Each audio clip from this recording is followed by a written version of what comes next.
Olá, sejam todos bem-vindos a mais uma edição do programa Ponto de Vista, o nosso espaço para falarmos sobre saúde aqui na tela da TV Assembleia. Agosto Lilás é o nome da campanha que acontece este mês e tem como objetivo prevenir a violência contra a mulher em seus diversos campos. E a Secretaria de Saúde do Estado está engajada com essa temática e tem ações específicas, inclusive um núcleo específico para dar essa atenção específica que as mulheres merecem. E aqui o nosso estado também tem indicadores expressivos que mostram os bons resultados que têm sido obtidos. Eu estou aqui com a Thailise Nunes, que é gerente operativa da RAVE, e ela vai nos explicar detalhadamente o que essa sigla tão pequenininha significa e o tamanho da importância desse braço da CESAL que tem contribuído para preservar as vidas e para melhorar também a qualidade de vida dessas mulheres. Seja muito bem-vinda. Primeiramente, obrigada. Gostaria de agradecer a oportunidade, de estar divulgando esse serviço que é de tanta importância para a sociedade, alagoana. Então, falar um pouquinho sobre a RAVE. A RAVE, ela é a Rede de Atenção às Violências, é um equipamento do Estado, A gente fica lotado na Secretaria de Saúde do Estado. Então, anteriormente, ela era conhecida por RAVES, muita gente ainda até meio que se atrapalha na pronúncia, RAVES. Eu digo que o nome diminuiu, mas a demanda ela aumentou, a gente está conseguindo abraçar uma causa, com a maior proporção. Então, essa rede, ela tem um trabalho, para assistência às vítimas de violência, tanto violência doméstica quanto violência sexual. Então, é uma rede que já vem atuando desde 2018 e no ano passado o governador Paulo Dantas, assinou um decreto onde fazia essa ampliação, onde a rede ia trabalhar com 8 populações vulneráveis, que são crianças, adolescentes, mulheres, pessoas pretas, pessoas idosas, pessoas com deficiência, população indígena, população LGBT, pessoa em situação de rua. Então, é uma quantidade de populações vulneráveis que a gente presta esse atendimento. Então, esse trabalho a gente atua diretamente na assistência em saúde, mas também a rede, ela também tem um papel de trabalhar políticas públicas. Eu falo assim porque a gente tem um comitê gestor, onde bimestralmente a gente se reúne, fazemos reuniões, onde tem 13 secretarias, 13 secretarias de Estado que trabalham com a temática da violência, inclusive CEPREV, Secretaria de Segurança Pública, CEMUD, enfim, e 10 conselhos da sociedade civil. Então, é a oportunidade da sociedade civil estar solicitando e fazendo com que o Estado, o governo, trabalhe em prol da sociedade. E a rede, ela, como eu falei, ela tem esse papel da assistência, da saúde, mas ela também tem essa preocupação de fazer essa articulação, esse trabalho intersetorial entre as secretarias, para que essas populações ela tenham um atendimento de qualidade, um atendimento, eu digo, especializado, humanizado, acolhedor, já que estamos lidando com vítimas de violência. Você falou de duas violências de forma particular, que são aquelas que vocês acabam tratando de forma direta. Essas são prioritárias por serem mais frequentes? São essas, podemos dizer, as portas de entrada para outros tipos de violência? Exatamente. Porque quando a gente fala de violência, é um leque, Então, a gente também tem violência urbana, são coisas que a gente acaba não tendo, eu digo, essa expertise para fazer esse atendimento. O nosso atendimento é voltado mesmo para violência sexual e violência doméstica. Aí, no caso, violência urbana, já entra a Secretaria de Segurança Pública, que vai fazer esse trabalho. Então, eu vejo, a gente tem 6 portas de atendimento, de assistência ligadas diretamente à RAVE, em todo o estado. Eu vou falar um pouco aqui em Maceió. Em Maceió a gente tem o Hospital da Mulher, que é a referência, violência sexual. A gente tem equipe multidisciplinar, enfermeira, assistente social, psicóloga. Temos um obstetra, ginecologista. Temos a Polícia Civil, um postinho da Polícia Civil implantado dentro do Hospital da Mulher. Temos um médico, perito do IML também. Mas por que isso? Para que a vítima ela chegue nesse centro integrado e ela tenha uma assistência de uma forma integral, que ela não precise ir para a delegacia, ir para o IML. Então, no único local ela faz esse atendimento. É humanizado, rápido, né? E consegue solucionar o problema no lugar só, né? E além disso, a gente consegue fazer um acompanhamento psicológico de até 6 meses, que isso a vítima, ela está coberta pela lei, tem a lei do minuto seguinte, que ela tem esse direito, esse acompanhamento em saúde, todos esses trâmites que a violência, ela vai precisar que essa vítima, ela tenha esse acompanhamento laboratorial, tem acompanhamento com o psiquiatra, tem o pediatra para criança e adolescente. Então, é um ambiente acolhedor, um atendimento que é pelo SUS, né? E funciona 24 horas. Então, não precisa regular leito. Se surgiu qualquer caso em qualquer unidade de saúde, qualquer local, ou pode ser escola, pode estar encaminhando lá para o serviço que a gente faz o acolhimento. E também temos no CODE, que é o Complexo de Delegacias, a gente conseguiu implantar uma equipe de psicólogas para fazer o acolhimento, já que é uma delegacia. Às vezes as vítimas elas chegam um pouco desestabilizadas, para que tenha esse acolhimento humanizado e elas consigam registrar o boletim de ocorrência, essa mulher ela consiga ser encorajada para fazer esse registro, ter sua medida protetiva, enfim, ter todos os encaminhamentos. Outra sala a gente tem no Hospital Geral do Estado, o HGE, né? Então lá a gente tem uma equipe psicossocial, psicóloga e assistente social, onde faz esse atendimento, esse acolhimento, faz a busca ativa, já que é um hospital que chega todo tipo de demanda, chegam vítimas, às vezes fratura de antebraço, que de repente dá entrada como uma queda e de repente não foi uma queda, elas conseguem captar essa vítima através do acolhimento.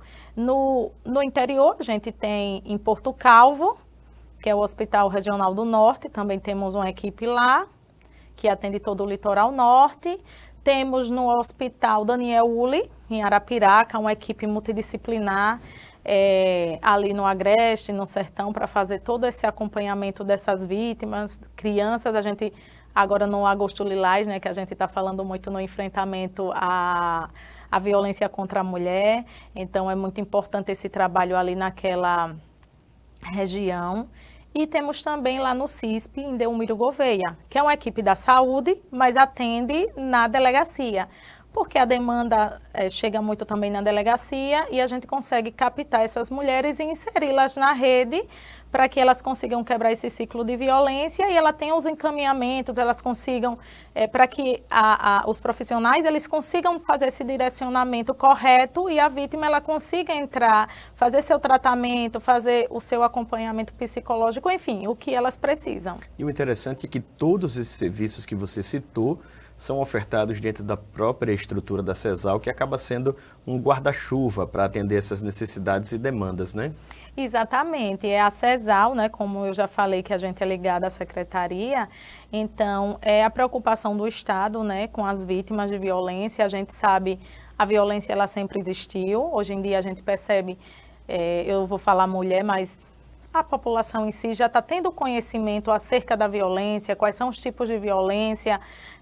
Antigamente eu falo, a gente só acreditava que era violência quando via uma mulher com hematoma. Hoje a fala da mulher, a mulher já tem força na fala, né? Ela consegue ir lá e fazer a denúncia, ser acolhida, ter seus direitos, né? Tem a Lei Maria da Penha que veio para dar mais essa força, essa ênfase para que as mulheres ela consigam mesmo quebrar esse ciclo. O principal talvez seja a consciência, né? Exato. De que deve fazer e não deve aceitar qualquer que seja o tipo de violência psicológica, verbal, física, qualquer uma delas. E como é que é esse trabalho da RAV com as minorias também e por que elas acabaram sendo absorvidas por essa estrutura da CESAL?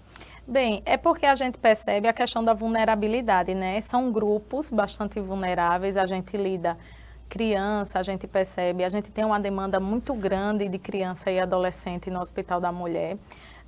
O nosso maior público lá de atendimento de violência sexual, por incrível que pareça, digamos 85% são crianças e adolescentes na faixa de 10 a 14 anos. Então, é uma preocupação para que a gente consiga levar essa informação, né? Informação em escolas, nas próprias unidades de pronto atendimento, nos CREAS, nos CRAs, enfim, em todos aqueles que compõem a rede de acolhimento a essas vítimas, para que elas consigam fazer esse encaminhamento. Então, percebeu-se a necessidade, né, desses grupos, a população LGBT também, que é um grupo bastante vulnerável, a população em situação de rua, para que tivessem um olhar diferenciado para essas populações e elas conseguissem ter uma assistência, né, de qualidade, para quando elas precisarem do atendimento, ter também um atendimento humanizado, acolhedor, né, para que elas consigam expor o seu problema ali naquele local, onde tem total sigilo. A gente tem todo o cuidado disso, do sigilo, os nossos prontuários são todos manuais, já para não acontecer de alguém vazar algum tipo de informação, os profissionais são todos capacitados, então, para que essa vítima realmente ela tenha um atendimento com dignidade. A gente falou em todos os momentos aqui da nossa conversa, nesses 10 minutos iniciais, sobre o atendimento quase que após o momento da violência já ter sido consumada e constatada consequentemente, né? Mas quando a gente fala de política pública, de enfrentamento, essa cadeia de proteção acaba muitas vezes abrangendo um passo inicial da conscientização, que chega também à prevenção. Existem ações dessa natureza também dentro da CESAL, ligadas à RAVE, ou até mesmo em parceria, né, em comunicação direta com outros braços do Estado, outras secretarias? Exatamente. Então, é uma preocupação da rede, né? A questão da educação permanente, educação continuada, porque quando a gente previne, né, a gente consegue fazer com que as coisas não aconteçam. É melhor a gente prevenir do que remediar, do que tratar. É como eu falei, a gente está ali na ponta da assistência, mas a gente também tem esse trabalho educativo em todo o estado. Então, a gente, todo ano, independente de campanha, a gente está no Agosto Lilás, então esse mês é um mês voltado, um mês alusivo, né, ao enfrentamento à violência contra a mulher. Então, nesse mês a gente dá uma ênfase maior, mas no decorrer do ano, em todo o período do ano, a gente sempre está fazendo capacitações. Partimos do primeiro semestre, conseguimos capacitar no primeiro semestre, foram 3.221 profissionais no primeiro semestre, então foi um número bastante significativo, né? E eu acredito que agora no segundo semestre a gente consiga capacitar ainda mais, porque não adianta ir só uma vez nesses locais, tem a rotatividade de profissionais, então a gente está sempre buscando e fazendo uns cronogramas, né, para que a gente sempre esteja naquele ambiente, divulgando a rede, para onde encaminhar, como encaminhar, para que essa vítima, a partir do momento que ela entre na rede, ela não se perca, né, ela tenha todos esses seus direitos garantidos, já que já foram violados, e aquelas que para que a gente consiga levar essa informação, até para que as pessoas tenham um entendimento acerca da violência e elas não tenham seus direitos rompidos, né? Então, é a nossa preocupação mesmo do conhecimento, que é importante, quando a pessoa tem conhecimento, então já previne muita coisa, e eu vejo a educação também como uma grande porta, né? A gente aborda com crianças, com adolescentes, com os profissionais também, que muitos às vezes passam por alguma situação de violência e não se reconhece nesse ambiente de violência. E a gente sempre faz esse trabalho anualmente. E como é que é essa qualificação dos profissionais e quem são eles no final das contas, né? São só aqueles que trabalham direto no atendimento de saúde, são só os da RAVE, como é que é? Então, essas capacitações a gente acaba trabalhando de uma forma intersetorial, né? Cada um trabalhando com a sua expertise, a gente consegue agregar, né, esses conhecimentos. Então, a gente sempre, quando vai nas nossas capacitações, a gente acaba levando algum outro setor que vai agregar no conhecimento naquela capacitação.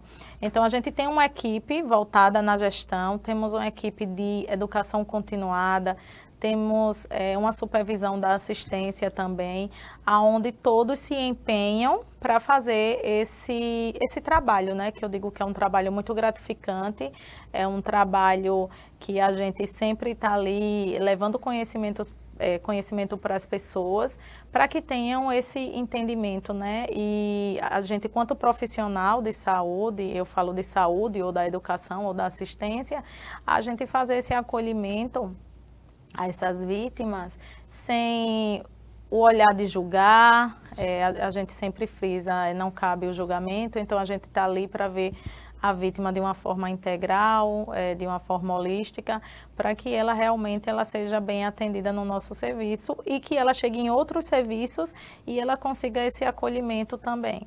Esse estigma, essa rotulação que muitas vezes é imposta pela sociedade e aquela frase terrível que briga de marido e mulher, não se mete a colher, apanhou porque procurou, isso ainda acaba sendo o maior impedimento para que a vítima procure os direitos dela, faça a denúncia, busque o atendimento.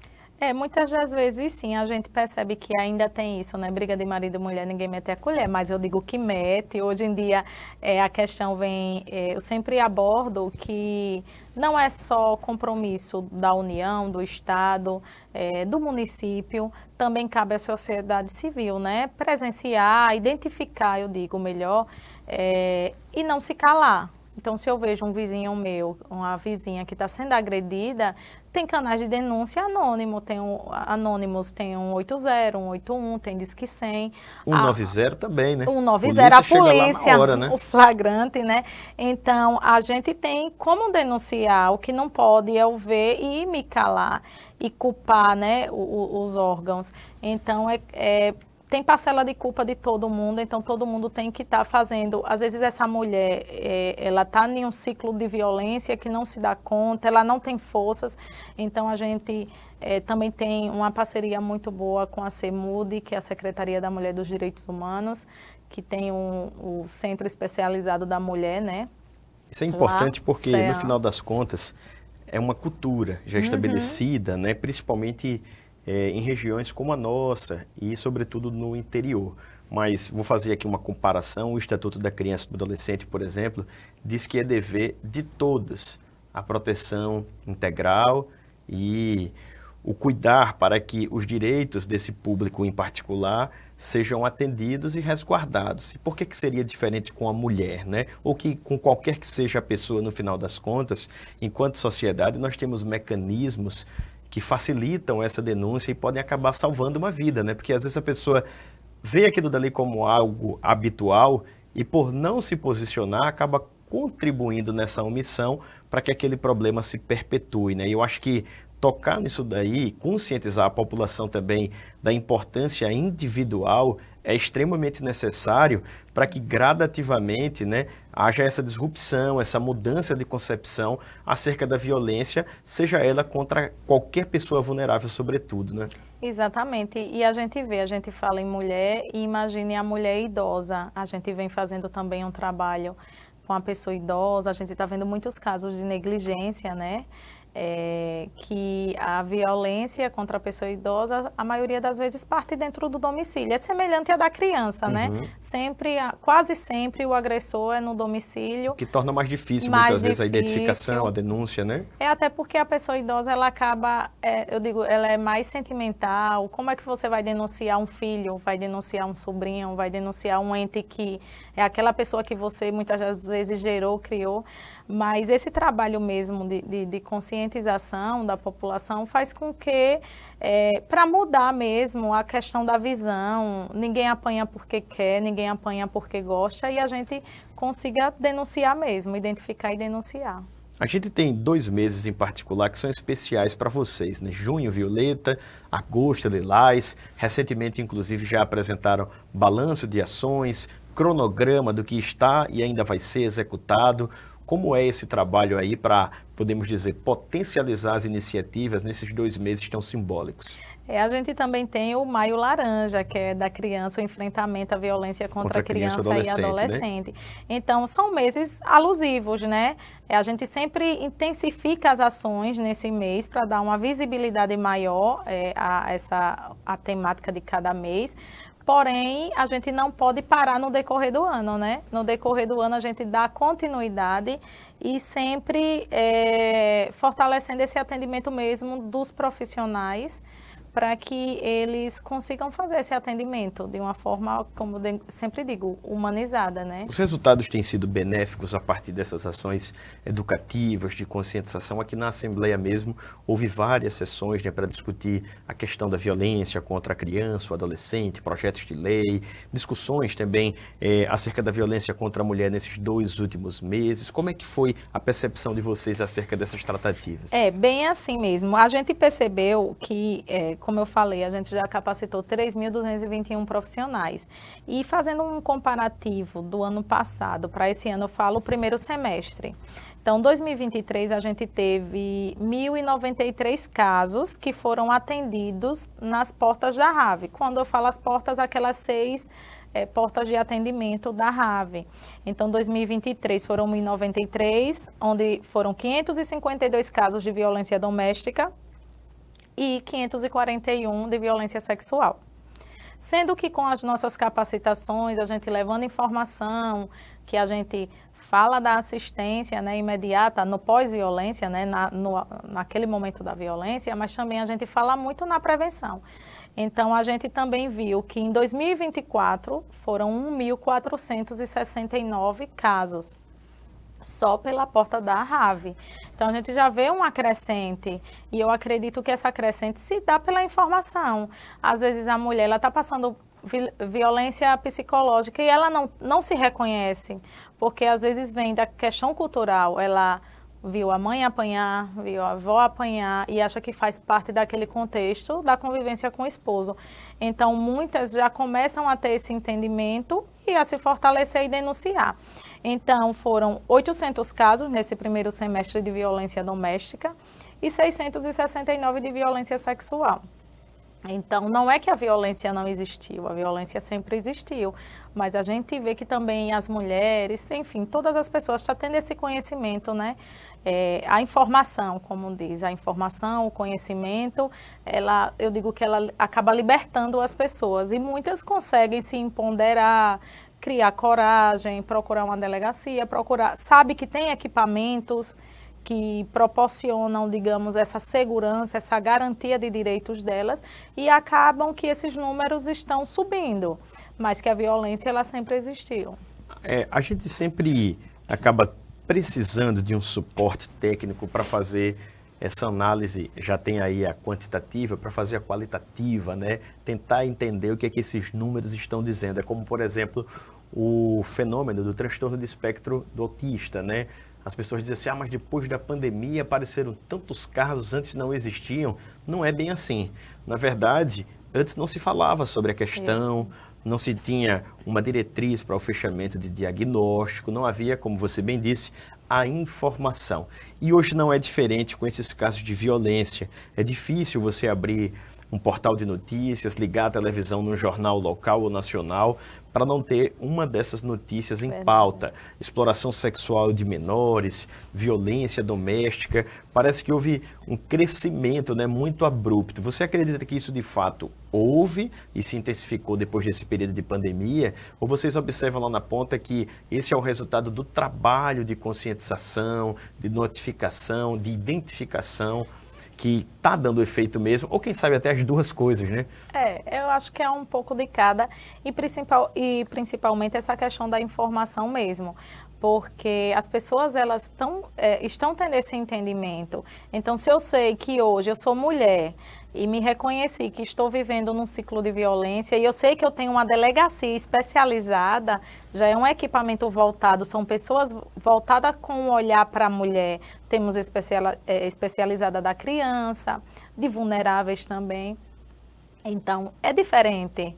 Muitas das vezes, muitas mulheres também não querem ir na delegacia por achar que é um ambiente hostil, mas você saber que tem um equipamento voltado para a mulher, voltado para a criança, então faz com que a pessoa tenha mais coragem e a informação chegando, saber que a violência sexual, digamos, não precisa ser somente a violência, ter a conjunção carnal, aquela história, né, do não é não. Se você está na balada e o cara começa a insistir, forçar, querer beijar, então isso daí já é um tipo de violência, então ela já pode estar procurando o serviço para que isso não aconteça novamente. Às vezes pode gerar algum trauma, procurar um acompanhamento psicológico. A mesma coisa da violência doméstica, que existe a violência psicológica, a patrimonial, que muitas mulheres acabam perdendo seus bens, o marido acaba destruindo seus bens.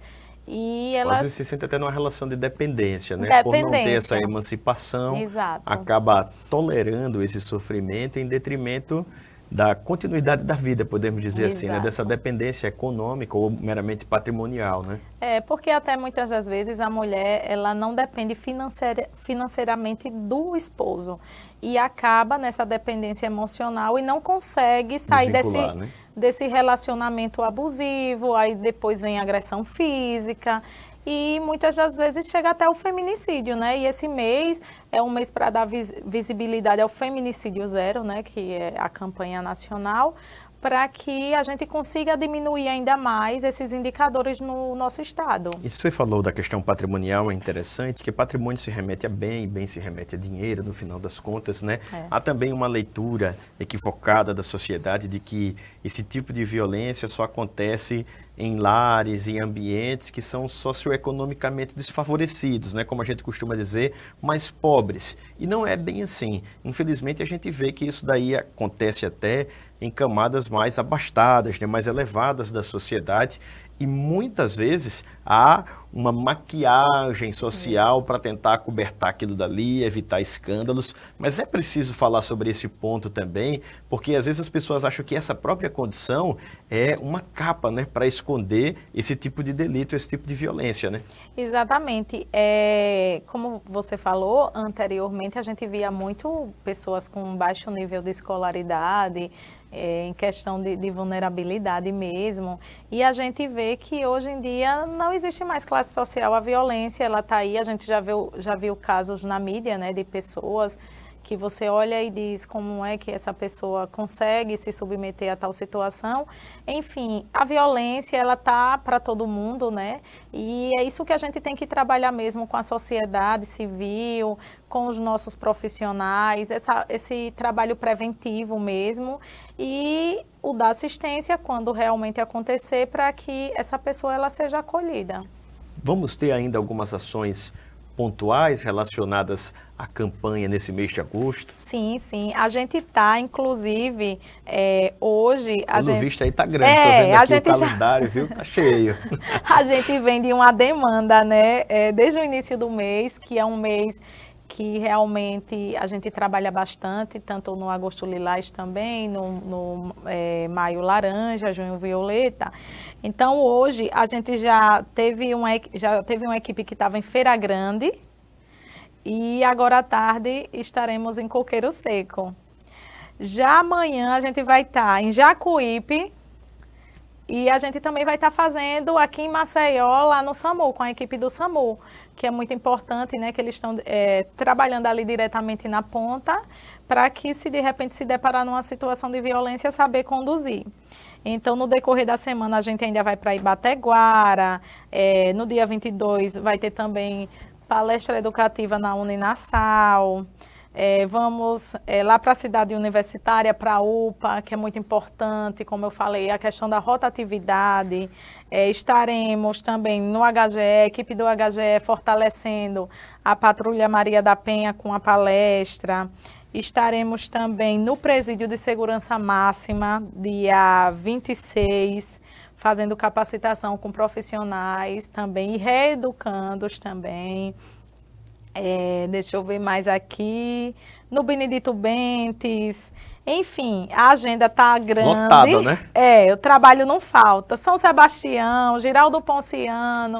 Capital, então, o trabalho interior, não falta. Muitos bairros, né? Muitas ações distintas e muitos públicos aí Exatamente. Diferentes também, para que ninguém se prive dessa informação essencial, Exatamente. né? Eu quero facultar esse nosso minutinho final para você mandar o recado da RAVE para a população, deixar um telefone de contato, o principal endereço, enfim, para que as pessoas possam contribuir preventivamente, mas se infelizmente isso não for possível, que pelo menos elas denunciem a qualquer sinal de violência.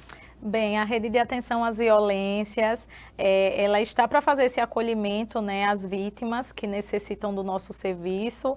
E se você tiver alguma dúvida, você que está em casa tiver alguma dúvida, pode estar entrando em contato com a gente através do número 98833-9061. Você tanto pode ligar ou então mandar uma mensagem via WhatsApp.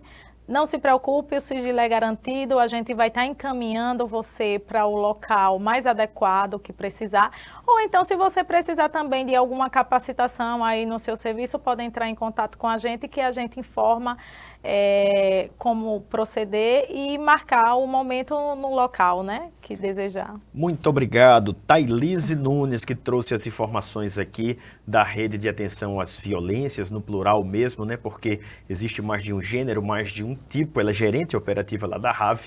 E se você gostou dessa informação, pode compartilhá-la também a partir do link que fica disponibilizado no nosso canal no YouTube. É só colocar lá na plataforma e para a ferramenta de busca, aquela lupinha, colocar TV Assembleia Alagoas, tem uma playlist específica sobre o programa Ponto de Vista. E você pode compartilhar com o grupo aí da sua família, do seu condomínio, da sua vizinhança. Enfim, a informação é sempre importante. Muito obrigado pela sua companhia e até a próxima.